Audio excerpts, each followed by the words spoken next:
Welcome to Module 3.2, where we'll explore the inner working mechanisms of DAOs and how DAO voting works. Let's first look at some high-level rules that need to be established for DAO smart contracts.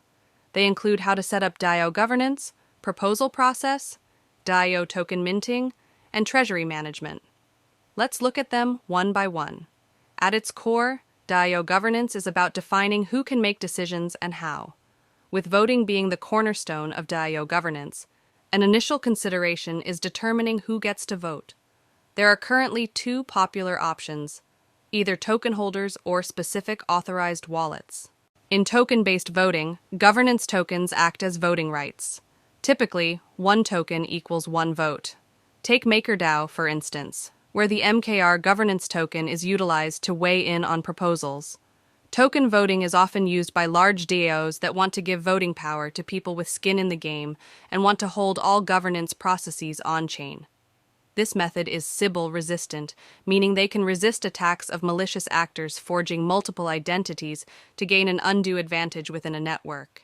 In wallet-based voting, specific wallets receive authorization to vote, typically adhering to a one wallet equals one vote system. This often uses a multi-sig wallet, needing several signatures before executing a transaction. Since it's vulnerable to Sybil attacks, this model suits smaller DAOs, aiming to prevent individuals from purchasing voting influence. While governance processes predominantly occur off-chain in this setup, on-chain actions are carried out via the multisig.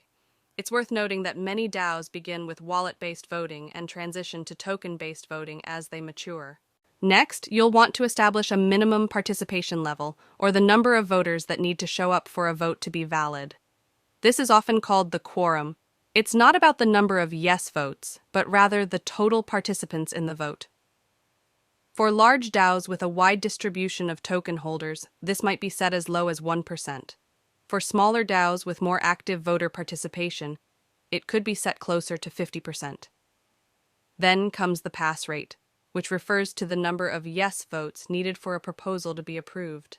The standard options here are either a simple majority, which means 50% plus 1, or a supermajority, which is often set at 67% or more. Lastly, you'll decide on a voting period.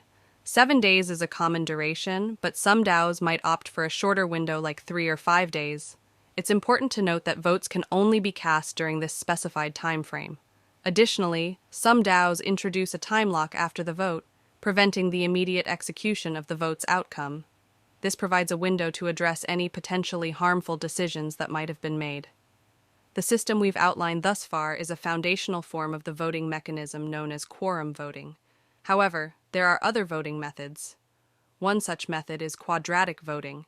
In this system, voters can purchase tokens to amplify their voting power. Yet the token cost for additional votes escalates quadratically.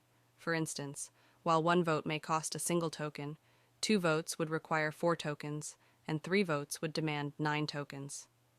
This structure allows voters to indicate the intensity of their sentiment regarding an issue. Another intriguing method is conviction voting. This approach gauges the community's collective conviction. Essentially, the longer a vote stays constant, the more weight it garners. However, altering one's vote will forfeit the accrued weight. This method leans into the community's long-term beliefs, as reflected by the conviction time, to guide decision-making.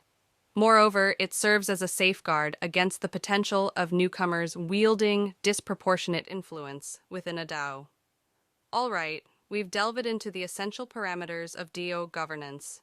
The next step is to establish a proposal process which outlines how members can initiate new voting proposals.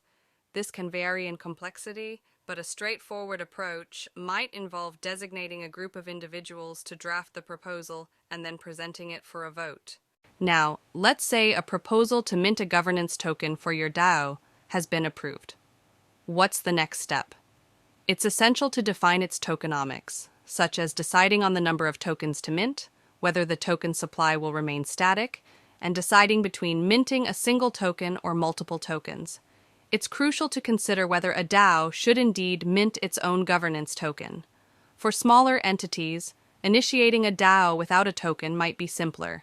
And how about managing DAO treasuries if tokens have been issued? A distinctive feature of DAO treasuries is their intrinsic storage of the organization's funds. Access to these treasuries is granted only upon the approval of a proposal. In essence, DAO treasuries operate much like any other capital reserve. They should adhere to best practices in management, emphasizing robust risk assessment, diversification of assets, and liquidity management. One of the advantages of DAO treasury oversight is its communal nature. The responsibility doesn't rest on a single individual, but is shared among all DAO members. This underscores the significance of effective DAO governance. Without cohesive decision-making, efficiently managing DAO treasuries becomes a daunting task. The workings and voting processes of DAOs are ripe areas for exploration. This module has highlighted only some of the pivotal governance concerns. In the next module, we'll dive into the steps of how to create a DAO.